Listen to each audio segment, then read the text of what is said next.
नमस्कार। पिछले टॉपिक में अपन ने मौर्य काल में पढ़ा था चंद्रगुप्त मौर्य के बारे में। मौर्य काल जो है वो पूरा रहा है 323 ईसा पूर्व से 185 ईसा पूर्व तक। मौर्य काल के जो संस्थापक है वो है चंद्रगुप्त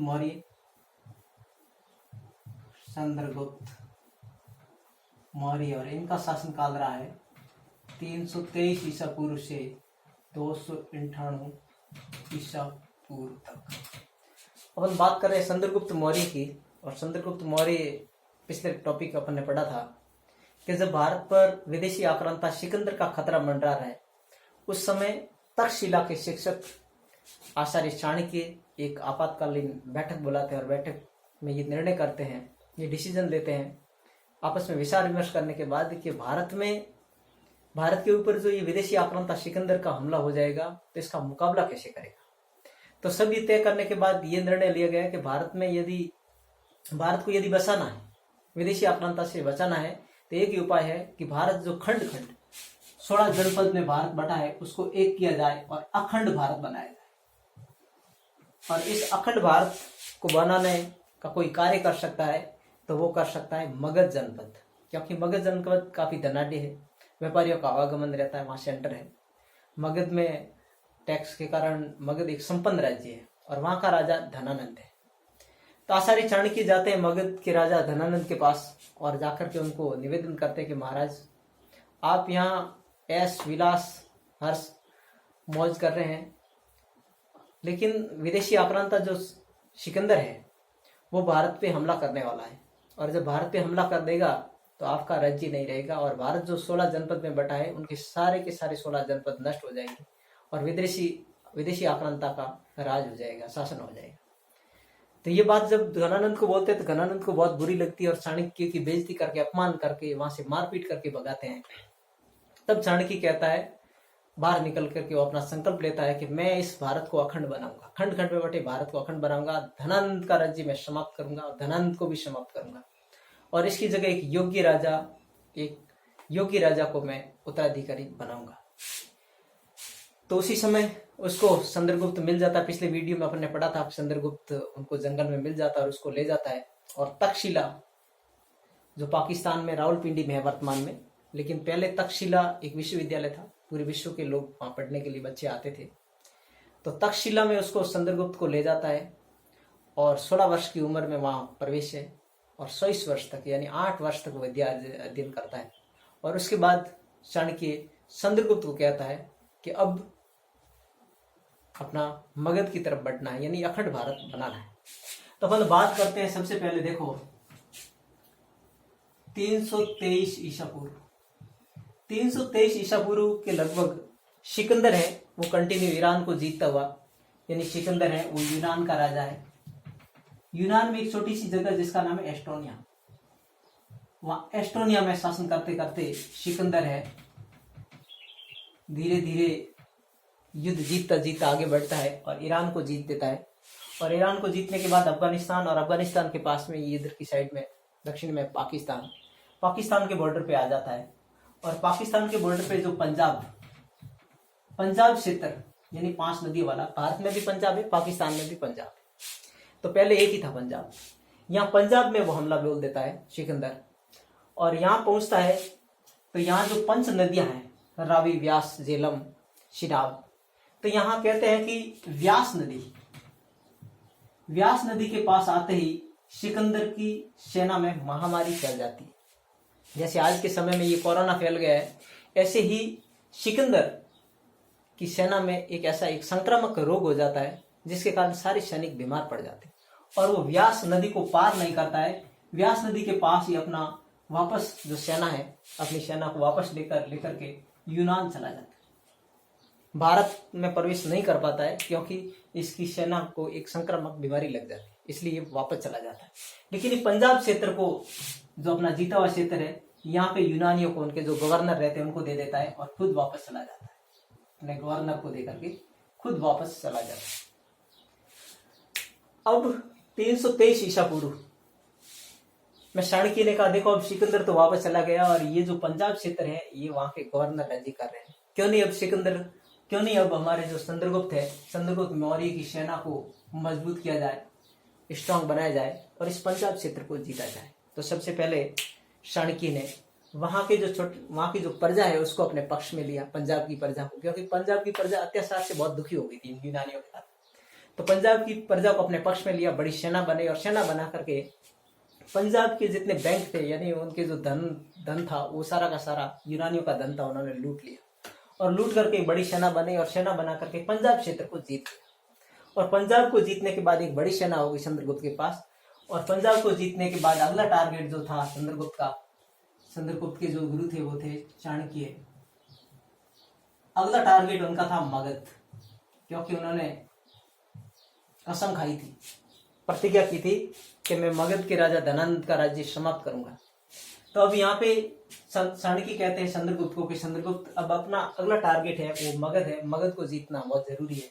और 322 ईसा पूर्व में हमला कर देते हैं वो मगध पे और मगध को आसानी से जीत लेते हैं और मगध के राजा धनानंद को यहाँ समाप्त कर देते हैं और समाप्त करके के चंद्रगुप्त मौर्य का राज तिलक कर देते हैं मगध का राजा बनते ही चंद्रगुप्त को चाणक्य कहते हैं कि बेटा अब केवल एक मगध ही नहीं जीतना है, बल्कि 16 जो जनपद है इन सभी जनपदों को जीत करके अखंड भारत बनाना। अब चंद्रगुप्त धीरे धीरे अपनी सेना को बढ़ाता जाता और 16 का 16 जो जनपद है उन जनपदों पे अपना अधिकार कर लेता है। और चंद्रगुप्त छोटा सम्राट नहीं है, एक चक्रवर्ती सम्राट बन जाता है, महान सम्राट बन जाता है भारत का। प्लूटार्क एक विदेशी विद्वान है, प्लूटार्क दार्शनिक, वो कहते हैं कि चंद्रगुप्त, उन्होंने अपने पुस्तक में लिखा कि चंद्रगुप्त अपने 6.5 लाख सैनिकों के साथ पूरे भारत भर को रौंद डाल देता है। यानी उसके पास इतनी सेना हो चुकी थी कि कोई भी छोटा मोटा शासक, कोई छोटा मोटा जनपद का राजा चंद्रगुप्त का मुकाबला नहीं कर पाता था। और चंद्रगुप्त ने अपने ताकत के बल पे, दंड बल से, कठोर दंड था इस बल से उन्होंने पूरे के पूरे 16 जनपदों को जीत चुका था। अब चंद्रगुप्त छोटा नहीं बल्कि बहुत बड़ा सम्राट बन चुका था, पूरे भारत भर का, अखंड भारत का वो सम्राट बन चुका था चंद्रगुप्त। अब 305 ईसा पूर्व बात कर रहे हैं अपन, 305 ईसा पूर्व। यहाँ पे 322-23 ईसा पूर्व के लगभग ये जो यूनान का सिकंदर है ये आया था और व्यास नदी के पास आकर के जब बीमारी फैल गई वापस चला गया था। तो वापस जाती उसकी मौत हो गई वहां सिकंदर की। और सिकंदर के एक सेनापति थे जिसका नाम था सेल्यूकस।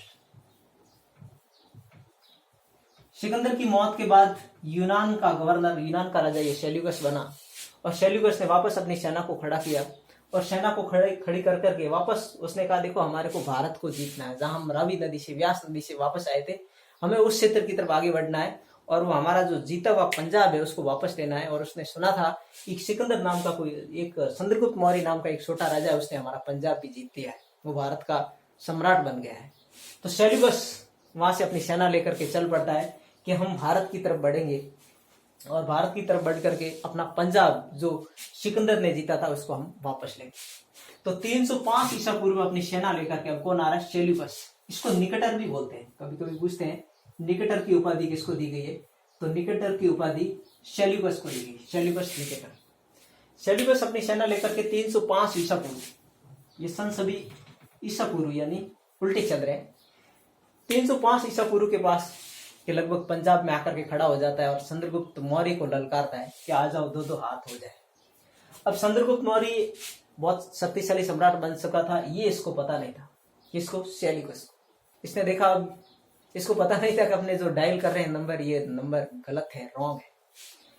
अब यहाँ पंजाब प्रांत में दोनों सेनाएं आमने सामने होती है और चंद्रगुप्त के पास हाथियों की बहुत बड़ी सेना, घोड़ों की बहुत बड़ी सेना, पैदल की 6.5 लाख सेना। जब ये चारों तरफ से जब युद्ध होता है और सेल्यूकस निकटर चारों तरफ से गिर जाता है तो अपनी जान बचाने के लिए चंद्रगुप्त को प्रार्थना करता है और प्रार्थना करके कहता है कि देखो मुझे छोड़ दो, मुझे आप जिंदा छोड़ दो और आप समझौता कर। चंद्रगुप्त ने कहा कोई बात नहीं, आपने हाथ खड़े कर दिया, आपने हार स्वीकार कर ली, तो अपन समझौता कर लेते हैं।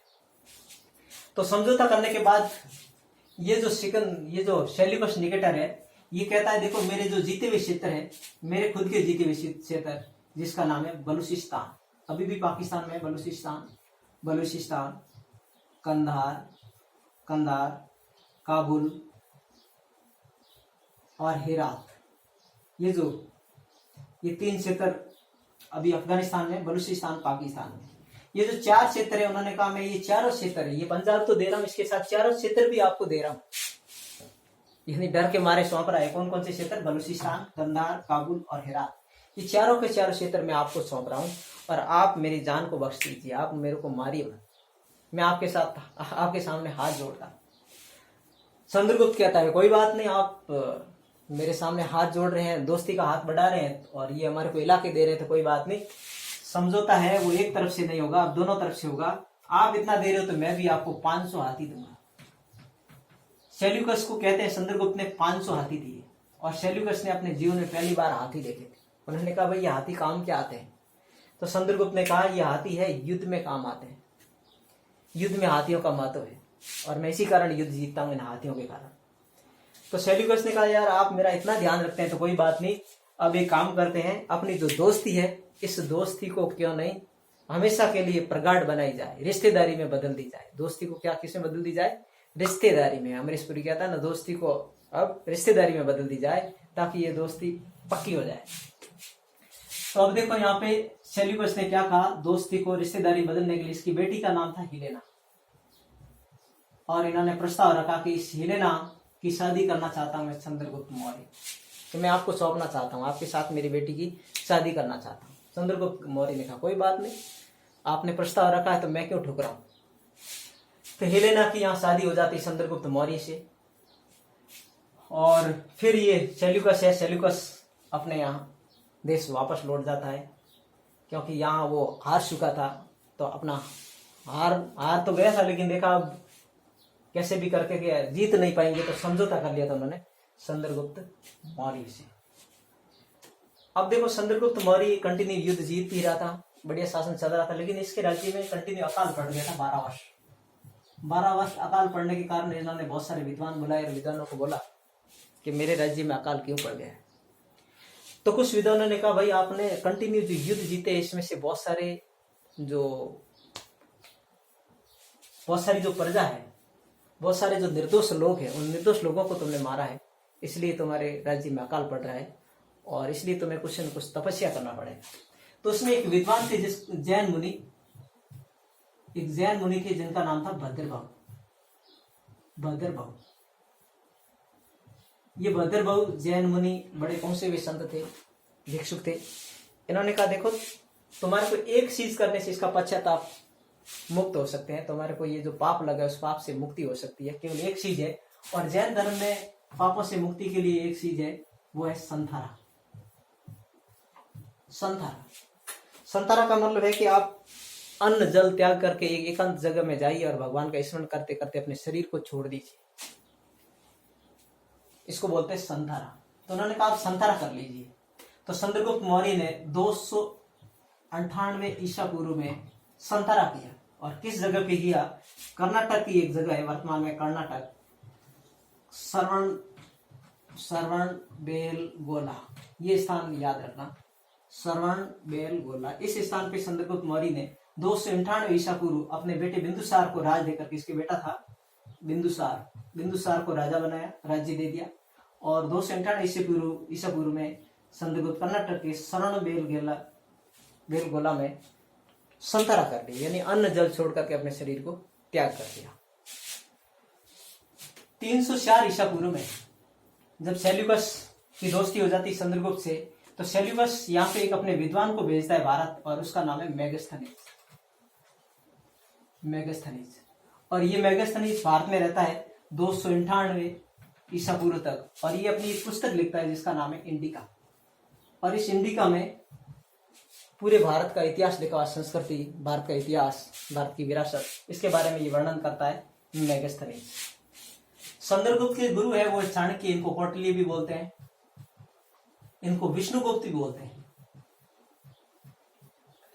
इन्होंने एक पुस्तक लिखी कि भाई चंद्रगुप्त को तो मैंने राजा बना दिया, लेकिन हम ये जो भारत है वो अखंड बनता रहे, अखंड भारत के टुकड़े टुकड़े नहीं हो, बाकी वाले राजा आए वो भी राज करते रहे, अखंड भारत का निर्माण रहे। इसके लिए उन्होंने एक पुस्तक लिखी जिसका नाम था अर्थशास्त्र। और ये अर्थशास्त्र वास्तव में अर्थशास्त्र नहीं है बल्कि राजनीति शास्त्र है। यानी राजनीतिक संबंधित है और दंड के संबंधित है। राज्य में राजा को किस प्रकार दंड देना चाहिए, राज कैसे करना चाहिए, इस टाइप में पुस्तक है। नाम अर्थशास्त्र है लेकिन एक तरह की पुस्तक है वो राजनीति की है। तो इस टाइप में ये मौर्य काल में चंद्रगुप्त मौर्य का टॉपिक पूरा है। बाकी वाला चंद्रगुप्त के बाद इसका जो बेटा है बिंदुसार, उसको पढ़ेंगे अपन अगले टॉपिक में।